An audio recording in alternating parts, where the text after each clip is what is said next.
working together to create traceability in the supply chain. I think if we have this happening at scale across sectors, and that's a case for investment in my view, then the CBAM and the like will not be seen as politically as they are being seen now. It will be seen as, well, it's a market adjustment. It's something you need to do. There's technology behind it, and I'll adopt it. Let me just add briefly to that. I do think there's an important question here around fairness, and I do think capacity building, flow of technology, flow of finance is essential. But I would also say that the single greatest unfairness would be allow ongoing unsustainable activities to persist in a way that does permanent damage to the Earth systems on which we all depend.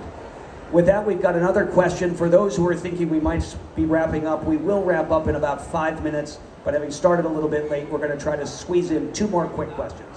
One right here. Thank you very much. Richard Collin from the International Accreditation Forum. A question about standards. You talked a lot about regulation, about interoperability, about collaboration, but what we've not talked about is standards developed through the international system, through ISO and IEC, and a huge collaborative effort that are going on around the world to develop those standards, such that they can be used by businesses right around the world. In addition to that, of course, then conformity assessment against those standards that can be globally recognised through the accreditation system which we're part. So how do you see that infrastructure, Dmitry, you just talked about infrastructure, that quality infrastructure supporting the initiatives that you're talking about here? Thank you. Well, I'm not a technical expert, so I won't be able to give you a granular answer. I see several key issues. One is incompatibility of standards that currently exists across different domains, be it sustainability reporting or value chain tracing standards. We need much more effort to bring them together. Second, factoring in externalities such as ecosystem degradation caused by production is very complex. It's much less. It's not as easy to quantify as emissions. Emissions are hard enough to quantify. Ecosystem biodiversity impact is very hard to quantify very often. So there needs to be a lot of sophisticated thinking going into this. And then thirdly, you need to really make this an eligible investment target for climate finance. Investing in this quality infrastructure should in fact be eligible for big funding from GCF, for example. I'm not sure it's there yet. They have a major portfolio in infrastructure, but I'm not sure it goes to this level of granularity. And I think the trade community could make that point. I mean, a WTO and global fora like this could make that point, because trade will be a make it or break it for many ecosystems and for climate change in many of the vulnerable countries around the world.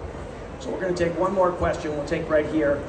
And just to say, I do think, Dmitry, you've hit another point we can't forget, which is that it turns out trade has been enormously helpful in lifting many countries up and also creating the resources that they can invest in better production practices, protecting critical natural resources and beyond. All right, a last quick question because we're running out of time.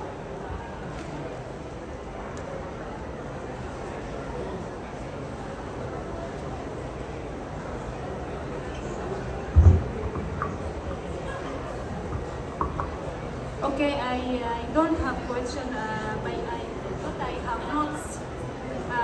Also, we work in the climate action. We don't forget the country who country has affected by the war and affected by the conflict, because the youth in this country we fight it. We fight it to work with the climate action and raising the awareness about the climate change, because we suffering by the war and suffering by the climate change also. That is very hard for this country affected to achieve the sustainable development goals. Thank you. So thank you. That's actually a wonderful closing comment for our discussion here today. It does represent this incredible challenge of bringing together diverse countries across not just economic circumstances, but geographic circumstances, exposure to climate change. And it really does require, as I hope people will take away from today's discussion, the need for cooperation despite the difficulty. And we do have deep divisions, we do have lots of issues that people can disagree about, but ultimately the success of the planet and our response to climate change is one that we should be able to agree on and find a path forward. So please join me in thanking our speakers for a very lively discussion. I'm extremely grateful for the conversation. And thank you all for being here. So that brings us to a close, but do let me say that closes today's conversation, but the very issues we're talking about need much more discussion. And I hope all of you will take this home and do more with it in your own circumstances. And once again, for those who are interested, there are resources on the table off to